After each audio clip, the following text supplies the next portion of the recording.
It's time for PJ Sports Talk. To be on the show, call 1-866-826-1340 or 727-441-3000. Join the conversation with PJ and Big Deal Dylan. Now here he is, PJ. And we are back on PJ Sports Talk. Welcome to PJ Sports Talk, the place to be every Saturday at noon. Thank you for tuning in. To start off, we have current sporting news like always, and I'm here with Dylan. Big Deal Dylan. And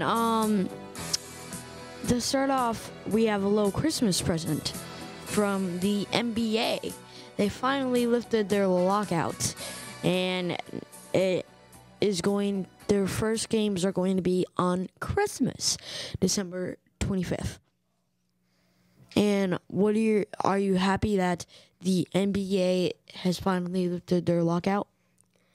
Well, yeah, but I'm not really a basketball fan. But it was way too long, and no basketball fan should really have to wait that long for their favorite sports season.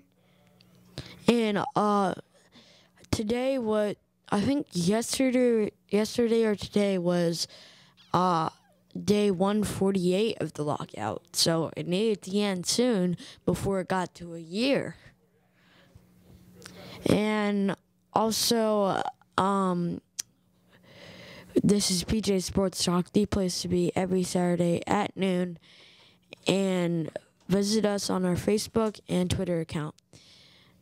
And also, I went to Wisconsin today, or not today, but this week. And I left Saturday after my show, and I went to go see the Bucks versus Packers. That was a fun game. I know, Dylan, you wanted to go, but trust me, you didn't want to go. It was cold. Take this. Do you really want to go in 41-degree weather? Yes. Okay. We'll see what you say when you come back. Okay? Next year, I guess. Anyway, I went to the Softball Hall of Fame in Kimberly, and that was really fun. I saw some of my former friends that came on the show, Dave Blackburn and Jody Hennigar, and that was cool to see them with their plaque in the Hall of Fame.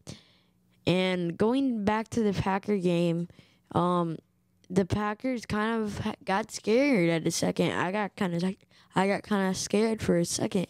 I'm kind of a Packer fan, you know, and the Bucks got really close, and they were within 2 points.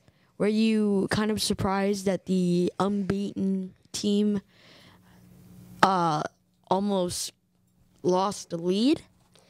Yeah, at first I thought the Packers were just going to cram the Bucks, but I think the only reason the Bucks really lost was because of the penalties and turnovers. Yeah, I agree with you. Do you think that Aaron Rodgers had a bad game?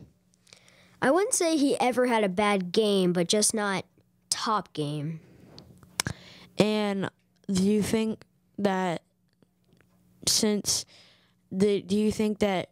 the Bucks signing Albert Haynesworth maybe 2 weeks ago made a difference? I think it did make a difference.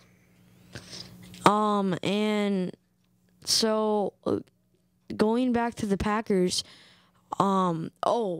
still on the Bucks, there's the one running back for the Bucks, LeGarrette Blount, ran a great run. It was like a 53-yard run. He just kept on going and going and going. That boy wouldn't stop. And it was just amazing. I was amazed. The Packer fans had a headache. They had a headache. Anyway, still on the Packers, that Thanksgiving Day game with the Lions and Packers, a lot of people were looking forward to that game in the beginning of the year because the Lions were unbeaten and the Packers were unbeaten. Do you think, or also in that game, Van Dominic Sue had some actions when it was like I couldn't believe that he did it, and his explanation for it was just, really? Come on. But what did you think of the kick?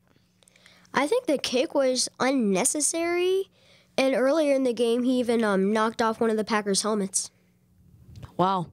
And listen to this explanation. This is what he said. Well, I was unbalanced. One of the Packers players pushed me, so I had to kick the guy to get my balance back. What are your thoughts on that? Unreasonable and just not believable. And I even wouldn't believe that. I'm a bad liar, and I wouldn't even believe that. Well, anyway, Sue apologized for his actions, but he still wanted to keep the hand on task for his team, have them focus on the hand on task, which was to win. And Dylan, do you have any idea of the cost? Well, I'm guessing it's reasonable. I'm guessing that it's going to be a couple million. Yeah. You know, they're professionals, but also it's a suspension. And what are your thoughts on that? I think he's really been... It's his second time getting kicked out of a game this season, and he's just been grumpy. He's not been playing fair, and he's not been playing by the rules this season. And this is what a lot of people say. He's a gentle giant, but on the field, not so much. Some people like to play dirty, would rather have a team play dirty and win than rather have a team play fair and lose. And, kind of, I don't think that playing dirty will make you better. I'm going to movies. I'm referencing to movies. If you remember this, in the Karate Kid movie, the one guy swept his leg, and his leg was... It was done. But he did the little crane thing, you know, and kicked them, and he fell down, and that was it. Well, anyway, my thoughts on Sue is that just unreasonable. Don't play dirty, and it won't get you anywhere if you play dirty. So, It really won't. We'll be right back. Pittsburgh Steelers, that's nothing. That Super Bowl ring, that's nothing. Up in your town, when you see me, you know everything